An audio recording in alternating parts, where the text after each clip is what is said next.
Hum, Nessa época da adolescência, na escola, apesar de eu ser bastante interativa, de falar com os colegas, de falar com os professores, muitas vezes era a delegada da turma, só que quando era essa questão de estar ali em pé, a me expor à frente de toda a gente, é que vinha todos esses sintomas. Também durante essa época da adolescência comecei a beber em festas, a fumar, porque não é aquela coisa de achar que era fixe, não é? Que parecia que já éramos adultos por fazermos isso, e eu não tinha bem a noção, não é, dos estragos que isso poderia me fazer na vida, não é? Mas na altura era uma diversão, o álcool nas festas acabava por me desinibir um pouco, tirar-me um pouco a timidez, não é? E isso para mim era bom.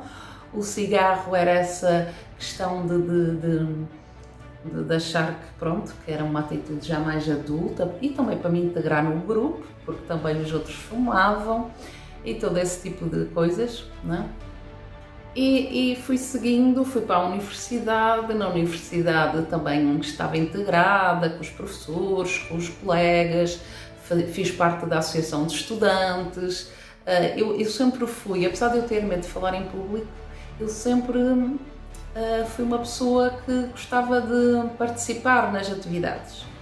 Eu na sala gostava de fazer perguntas, se eu tinha dúvidas perguntava, mesmo que eu ficasse vermelha, eu perguntava.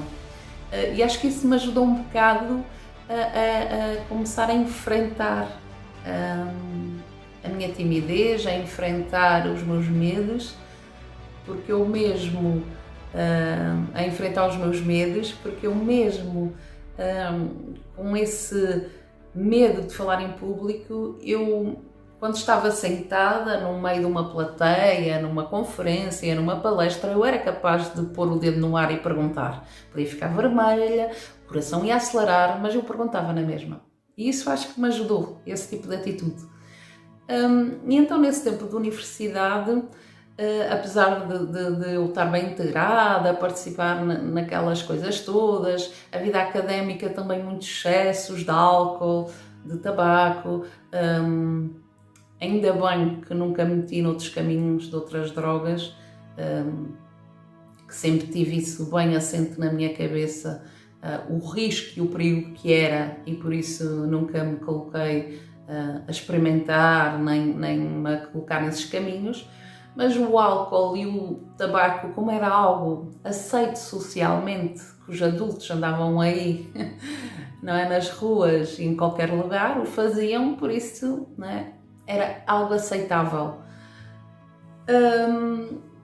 E então tinha esse tipo de comportamentos, e quando foi no final do curso, eu tinha que fazer a apresentação do trabalho de fim de curso. E nessa época, quando fui para fazer a apresentação, tive que tomar um calmante para conseguir fazer a apresentação, tal era o meu medo de falar em público. E isso era mais um sinal que havia ali bastante medo, bastante ansiedade, bastante preocupação, né? O medo de me expor, o medo de ser avaliada, o medo de ser julgada, o medo de ser criticada, a minha insegurança, a minha falta de confiança, né? A minha falta de autoestima, enfim, uma série de fatores que haviam ali já, sinais que estavam ali presentes.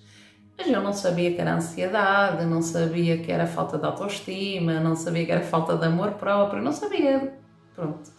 Ia continuando a fazer o meu percurso e vivendo, não é? Acabei o curso e estava na hora de começar a procurar trabalho, não é? As entrevistas de emprego.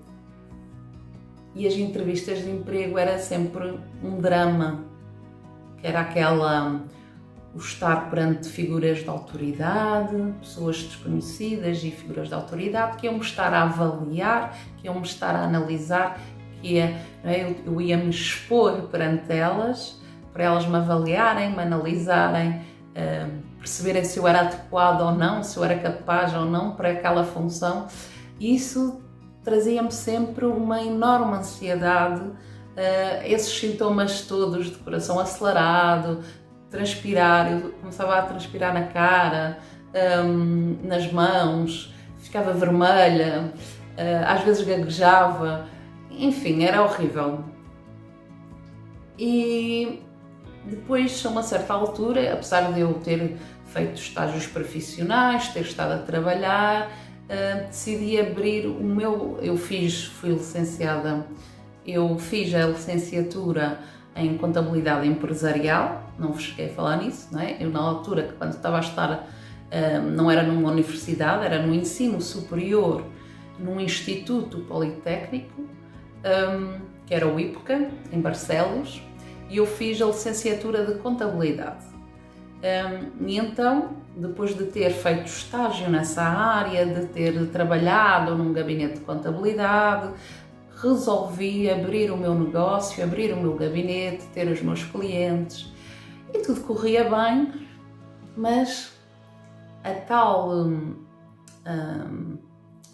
o tal hábito de pensar demais, de pensar de forma acelerada, de pensar de forma negativa, de pensar de forma ruminante, não é? Eu fazia todo esse tipo de pensamento, isso trazia muita ansiedade, muita agitação, medo, porque eu estava sempre preocupada com prazos, se iria conseguir entregar as contabilidades todas a tempo, tinha medo, não é, de se não entregasse a tempo os clientes iriam pagar multas, e isso colocava muita pressão.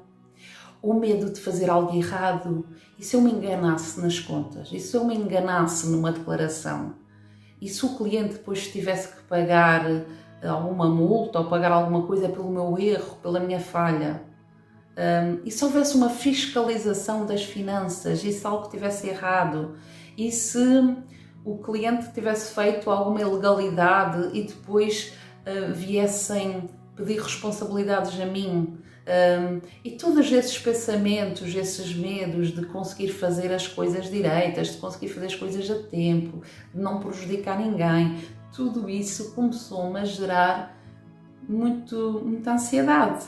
E eu trabalhei 8 anos em contabilidade e nessa época comecei a ter pressão alta, comecei a ter problemas de estômago, gastrites e problemas intestinais, comecei a ter problemas de visão, às vezes ficava sem ver, ficava tudo escuro, às vezes tinha suores frios e parecia que ia desmaiar. Então comecei a ter uma série de sintomas, uma série de sinais que indicavam ansiedade, mas eu na época não sabia que era ansiedade. Eram apenas sinais que eu ia tendo e que eu tinha também uma vida muito sedentária. A minha vida era trabalhar, dormir, comer, sair à noite com os amigos ao fim de semana, comer, dormir, trabalhar. Então eu tinha uma vida muito sedentária e nessa época que eu comecei a ver tudo turvo, a ter esses problemas de tensão, eu senti um aperto no coração, os pensamentos, como vos disse, eram bastante, né, sempre naquela preocupação, sempre naquela agitação, sempre pensamentos negativos. Eu comecei, ao ter esse tipo de sinais, comecei a tomar algumas atitudes. Comecei a fazer atividades ao ar livre, a fazer caminhadas, que me começou a ajudar imenso, e comecei em busca de algo. Eu percebi que seria necessário fazer uma mudança na minha vida. Mais tarde, apesar de eu já estar a começar a fazer algumas atividades ao ar livre, começar a ler alguns livros de autoajuda, de autoconhecimento, para tentar procurar perceber o que é que eu poderia melhorar em mim, né? Eu nessa época também tinha um relacionamento que não correu bem e isso foi a gota d'água, porque eu acabei por ir à minha médica de família, que me chegou a passar calmantes para ver se eu conseguia ficar mais tranquila para lidar com as situações. E eu percebi que a vida não podia ser por aí. e eu estava a ficar um bocadinho cansada desse estilo de vida e eu comecei a pensar que a vida não podia ser só aquilo. A vida tinha que ser mais e tinha que ser melhor.